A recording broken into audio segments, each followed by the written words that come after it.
The sanctuary, only moments earlier filled with joyful singing, had fallen into uneasy silence. Confused whispers spread from one pew to another as Pastor Michael stood at the pulpit. His expression alone told the congregation this was no ordinary announcement. "Ladies and gentlemen," he said, his voice steady despite the weight in his heart, "I need everyone to remain calm. Please leave the sanctuary one row at a time and follow our ushers to the parking lot. We'll explain everything as soon as we safely can." No one moved. People looked at one another, waiting for someone else to react first. An elderly woman raised her hand slightly. "Pastor, is someone sick?" Before he could answer, another voice came from the back. "Has there been an accident?" Children looked up at their parents, sensing the sudden change in the room. The choir remained standing, uncertain whether to leave the platform or continue waiting. Harold Whitmore slowly rose from his pew, his brow furrowed with concern. "Pastor Michael," he called gently, "what's happening?" Pastor Michael met his eyes. "I need everyone to trust me, please. Leave the building." That was enough. The urgency in his voice spread through the congregation faster than panic ever could. The ushers immediately moved into the aisles. "Let's go this way. Take your time. Please stay together." Families gathered children by the hand. Older members helped one another stand. Visitors quietly followed those who knew the building. The sanctuary emptied with remarkable calm. Outside, sunlight still bathed the church grounds. Nothing about the beautiful Tennessee morning hinted that anything was wrong. Across the parking lot, people formed small groups, quietly asking questions. "What happened? Why are we leaving? Did someone smell smoke? Is it the weather?" No one had answers. Sarah stood beside Noah, near the edge of the parking lot. She rested a reassuring hand on his shoulder. He never took his eyes off the church. In the distance, the first siren echoed across the hills. Then another. Within moments, 2 police cruisers turned into the church entrance. Their emergency lights flashed silently as officers stepped out and walked briskly toward Pastor Michael. Behind them came the county fire department. A large engine rolled into the parking lot. Firefighters quickly stretched caution tape around the side entrance while speaking quietly with church leaders. The cheerful atmosphere of Homecoming Sunday disappeared completely. Conversation stopped. Children fell silent. Even the birds seemed quieter. One officer approached Pastor Michael. "Sir, who found the device?" Pastor Michael didn't answer immediately. Instead, he looked toward Noah. The 12-year-old stood quietly beside his mother, holding the same little Bible his father had given him years before. The officer followed Pastor Michael's gaze. "That young man?" Pastor Michael nodded. "Yes. What concerns me even more, notice something was wrong before anyone ever saw the device." Officer's expression changed. "What do you mean?" Pastor Michael glanced back toward the church building. "He said the cabinet had been moved." Heard a sound none of us noticed. He knew something wasn't right long before the rest of us understood why. Officer looked at Noah with quiet respect for the first time that morning. Someone outside Sarah's family truly understood what made the quiet little boy different, not strange, not difficult, remarkably observant, and before the morning was over, everyone else would understand it too. The first police cruiser rolled quietly into the church parking lot, its blue lights flashing against the red brick walls of Grace Fellowship Church. Seconds later, a second cruiser followed. The conversations among the congregation faded almost instantly. Parents instinctively pulled their children a little closer. An elderly deacon removed his hat. No one spoke above a whisper.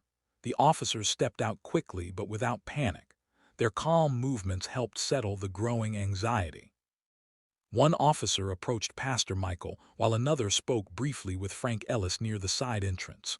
Within another minute, the distant rumble of a fire engine echoed across the Tennessee hills. Heads turned. The county fire department entered the parking lot, followed closely by a command vehicle. Firefighters climbed down carrying equipment bags, radios, and bright yellow rolls of caution tape. Without wasting a second, they began securing the area around the fellowship hall. One firefighter politely asked everyone to move farther back, We appreciate your cooperation. Just need a little more space." Congregation obeyed immediately.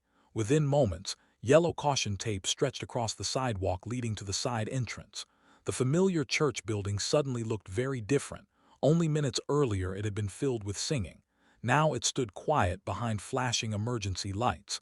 A fire captain met with Pastor Michael near the church steps. "My name is Captain Lewis." "Me exactly what happened." Pastor Michael carefully explained everything from the beginning. How Noah noticed something unusual before anyone else, how the cabinet appeared to have been moved, how the unfamiliar metal box blinked with a small green light, how none of the church staff recognized it. The captain listened without interrupting. When Pastor Michael finished, he nodded once. "You absolutely did the right thing by calling." He turned toward one of his firefighters. "Nobody goes inside until the bomb technicians clear the building." Several members of the congregation overheard those words, bomb technicians. The phrase spread quietly through the crowd. Some people covered their mouths. Others bowed their heads and began praying. A grandmother gently hugged her grandchildren. Nearby, Sarah tightened her grip on Noah's shoulder. Noah remained unusually calm. His eyes never left the church. He wasn't thinking about the emergency vehicles. He wasn't watching the flashing lights. He was still trying to understand the tiny detail that had first caught his attention. A police lieutenant approached him slowly. He knelt so they were eye level. "Hi, Noah. My name's Lieutenant Harris. I heard you noticed something before anyone else." Noah nodded. "I think so." Lieutenant smiled gently. "Would you mind telling me what you saw?" Noah looked toward the church. "It wasn't one thing. It was lots of little things." Lieutenant waited patiently. Cabinet was different. The hallway sounded different. Clicking didn't belong. He paused. Room didn't feel the same. Lieutenant wrote every word into a small notebook. Behind him, another police vehicle pulled into the parking lot. This one was different. Its markings immediately caught every officer's attention. The bomb squad had arrived. The parking lot fell completely silent. Everyone understood that whatever happened next would determine whether Homecoming Sunday became a story of relief or a tragedy they would remember for the rest of their lives. No one crossed the yellow tape. The church that had echoed with hymns less than an hour earlier now stood in complete silence. Only the occasional crackle of a police radio broke the stillness. The bomb squad vehicle came to a stop near the fellowship hall. Several technicians stepped out wearing protective equipment, carrying sealed cases instead of rushing toward the building. Their movements were deliberate, calm, methodical. One of them approached Captain Lewis. "I'm Team Leader Jackson." "What do we know?" Captain Lewis pointed toward Pastor Michael. The device was discovered inside a hallway connecting the sanctuary and fellowship hall. It wasn't recognized by church staff. It appears to have been hidden beneath a storage cabinet. This young man, he nodded toward Noah, noticed something unusual long before anyone else did. Team Leader Jackson looked toward Noah with quiet curiosity before returning his attention to Pastor Michael. "I'd like to hear everything from the beginning." Pastor Michael carefully described the morning, the moved cabinet, the faint clicking sound, the blinking green light. Frank Ellis added what he had observed. "I waxed those floors Friday. The cabinet wasn't in that position. Stake my reputation on it." Jackson listened without interrupting. When everyone had finished speaking, he closed his notebook. "Thank you. You've given us exactly what we need." He turned toward his team. "Let's verify what we're dealing with." The technicians entered the church slowly. The heavy doors closed behind them. Outside, time seemed to stop. No one spoke very much anymore. The congregation stood in small groups scattered across the parking lot. Some prayed quietly. Others stared toward the church entrance. Nobody knew. Sarah stood beside Noah, beneath the shade of a large oak tree. He still held his father's little Bible against his chest. "Are you okay?" she asked softly. Noah nodded. "I think so." "What are you thinking about?" He looked toward the church. "I keep wondering if I had ignored it." Sarah immediately took his hand. "But you didn't." For the first time since the evacuation began. A small smile crossed Noah's face. Not because he understood what was happening, but because he knew his mother believed him. Nearly 20 minutes passed. Every minute felt longer than the last. Finally, the church doors opened. Every conversation stopped. Every head turned. The lead investigator stepped through the church doors and walked directly toward Captain Lewis. The entire parking lot seemed to hold its breath. No one spoke. Even the children fell silent. The investigator removed his protective helmet and quietly handed a folder to Captain Lewis. The two men stepped a few feet away from the crowd. They spoke in low voices. Pastor Michael strained to hear them. Sarah watched anxiously from beneath the oak tree. Harold Whitmore stood frozen near the front of the congregation. Frank Ellis folded his arms tightly across his chest. Not a single word reached anyone waiting outside. But every eye remained fixed on the two men. Captain Lewis listened carefully. His expression became more serious with every sentence. He glanced toward the church, then toward the hallway entrance. Then his eyes settled on Noah. For several long seconds, he simply looked at the quiet 12-year-old standing beside his mother. Finally, Captain Lewis gave a slow, solemn nod. The investigator closed his notebook. He stepped forward until the entire congregation could see him. The parking lot became completely still. He stepped forward until the entire congregation could see him. The parking lot became completely still. "All been incredibly patient," he began. "I know this has been a frightening morning." He paused briefly before continuing. "I can't discuss every detail while our investigation is still underway, but I can tell you one thing with complete confidence." He looked across the crowd, then directly toward Pastor Michael. The evacuation, he paused once more, was absolutely the right decision. For a heartbeat, no one moved. Then the weight of those words settled over the congregation. An elderly woman covered her mouth as tears filled her eyes. A father dropped to one knee and wrapped both arms around his young daughter. Several church members quietly bowed their heads in prayer. One by one, grateful whispers drifted through the crowd. "Thank you, Lord. Thank you, Jesus. We're still here." The choir director wiped away tears before embracing another choir member. Frank Ellis slowly removed his cap and looked toward the church with trembling hands. Pastor Michael closed his eyes for a brief moment. His silent prayer had become a prayer of gratitude. Across the crowd, Harold Whitmore remained motionless. His eyes slowly found Noah, the same quiet 12-year-old boy. The child he had privately believed would distract from homecoming Sunday. Now, as he watched Noah standing quietly beside his mother with David's little Bible still held against his chest, Harold felt a deep ache of conviction. The boy had never been the distraction. The adults had been too distracted to notice what God had placed right in front of them. Without realizing it, Harold took one slow step toward Noah. Then another. The crowd quietly parted, almost instinctively, giving him room to walk. No one interrupted him. No one spoke. Even the children seemed to sense that something important was happening. Sarah noticed Harold approaching. She gently looked toward Noah. He remained calm, his eyes meeting Harold's without fear or resentment. Harold finally stopped a few feet away. His lips trembled. For several long seconds, he simply looked at the boy. The little Bible in Noah's hands. The quiet confidence on his face. The same gentle smile David Bennett had so often worn. Tears filled Harold's eyes. He slowly removed his glasses and wiped them with an unsteady hand. When he spoke, his voice barely rose above a whisper. "I'm sorry." The parking lot became completely silent.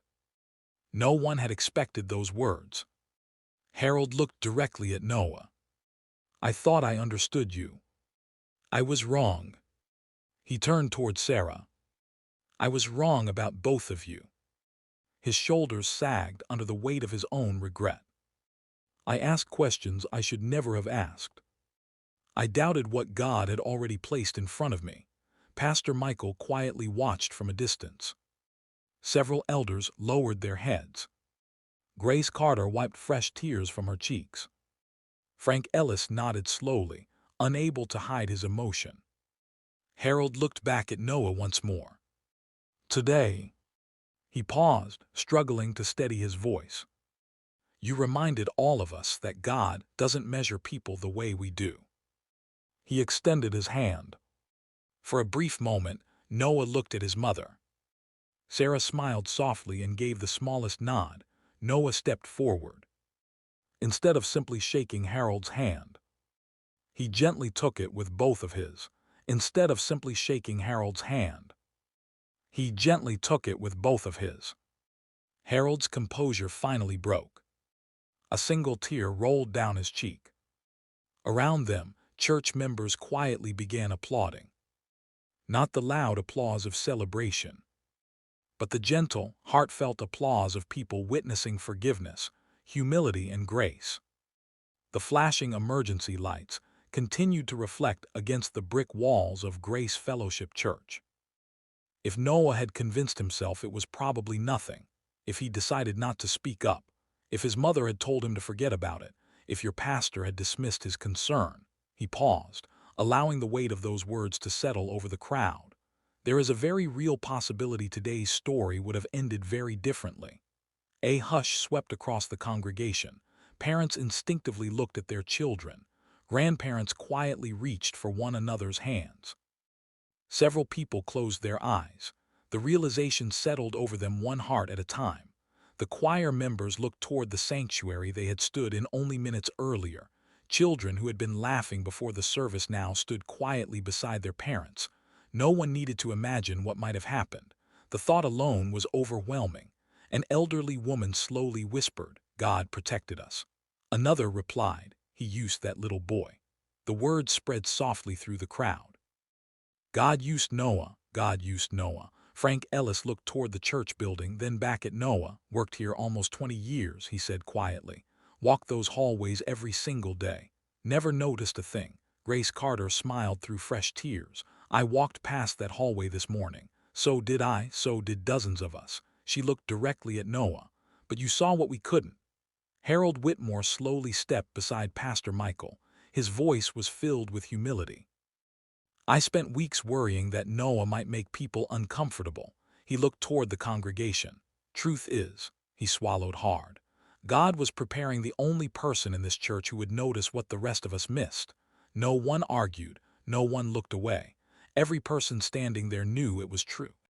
Pastor Michael placed a gentle hand on Noah's shoulder. My friend, he smiled warmly. You didn't just protect this church today.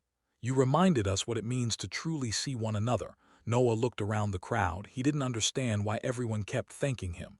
I just thought, he hesitated. Someone should know. Several people smiled through their tears. The simplicity of his answer touched every heart. He hadn't wanted recognition. He hadn't expected praise. He had simply spoken because something didn't seem right. Pastor Michael looked across the congregation one final time. I don't believe today is only about what was discovered inside this church. He paused. I believe it's about something God wanted to uncover inside us.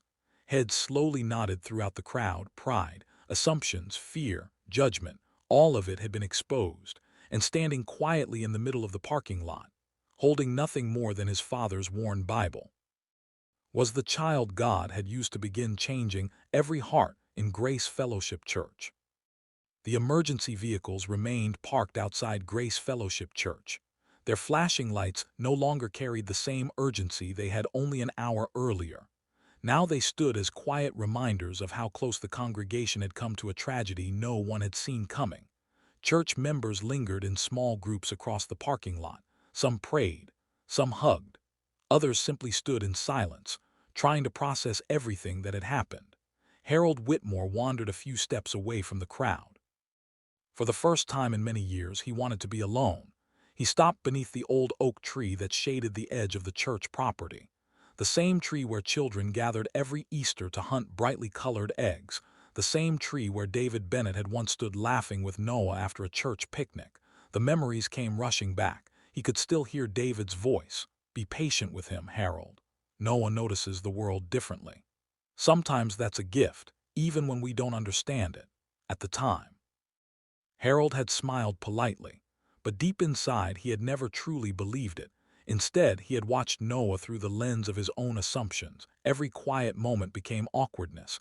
Every difference became a problem to solve. Every silence became something to worry about. He had mistaken quietness for weakness. He had confused different with less. Standing beneath the oak tree, Harold slowly removed his glasses. His hands trembled. "I was blind," he whispered to himself. "I saw his differences. I never saw the child." Nearby, Pastor Michael quietly approached. He didn't interrupt. He simply stood beside Harold for a few moments. Finally, Harold spoke.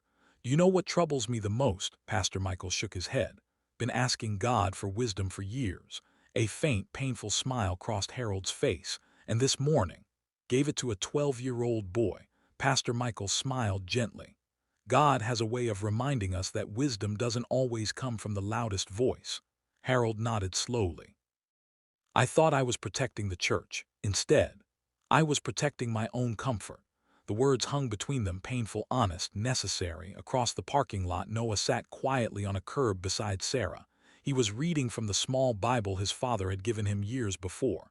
He seemed completely unaware that nearly every person in the congregation kept glancing toward him with new eyes. Grace Carter joined them. She smiled at Noah. "What are you reading?" He looked up. "Story where Jesus said." He carefully found the verse. "Let the little children come to me." Grace felt tears fill her eyes again. How fitting. The very child some adults had quietly questioned had become the child through whom God reminded an entire church what faith, humility, and love looked like. Harold watched from a distance. He realized something that broke his heart. Not once had Noah shown anger. Not once had he tried to embarrass anyone. Not once had he said, "I told you so." He had simply cared enough to speak. Harold lowered his head. "Lord," he whispered quietly, "teach me to see people the way you do." Pastor Michael rested a hand gently on Harold's shoulder. "I think he's already begun." Two men stood together in silence, not because there was nothing left to say, but because some lessons are too deep for words. And as the afternoon sun settled over Grace Fellowship Church, one thing had become unmistakably clear. The greatest miracle that homecoming Sunday was not only that a congregation had been protected, it was that hearts, once hardened by assumptions, had begun to soften through the quiet courage of one faithful little boy. The building would eventually reopen. The caution tape would come down. The emergency vehicles would leave. But the lesson Noah Bennett had taught that morning would remain in Grace Fellowship Church for generations to come. The following Sunday, the doors of Grace Fellowship Church opened once again. The yellow caution tape was gone. The emergency vehicles had long since returned to their stations. Fresh flowers once again stood beside the pulpit. The choir sang, children laughed, families worshiped together. But something inside the church had changed forever. Pastor Michael stepped behind the pulpit and looked across the congregation. Then he smiled. Greatest lesson last Sunday wasn't about the device that was discovered. It was about the child God used to help us discover our own hearts. Every eye turned toward Noah. He was sitting exactly where he always sat, second pew, Bible resting quietly in his lap. He lowered his head, slightly embarrassed by the attention. The congregation smiled, not because they saw a hero, but because they finally saw Noah. Harold Whitmore slowly stood. His voice trembled with emotion. "Church, I'd like to say something." Years earlier, he had questioned whether Noah truly belonged. Now he stood before the entire congregation with tears in his eyes. "I asked this church to make room for my opinions, when I should have been making room for God's purpose." He turned toward Sarah. "Will you forgive me?" Sarah smiled. There was never anything to forgive. Harold knelt in front of Noah. He gently placed a hand over the little Bible David had given him. "Thank you," reminding an old man that God often speaks through the voices we are least expecting. Noah looked up with the same quiet honesty that had always defined him. "I was just trying to help." Soft laughter filled the sanctuary. Pastor Michael smiled. "And that's exactly what you did."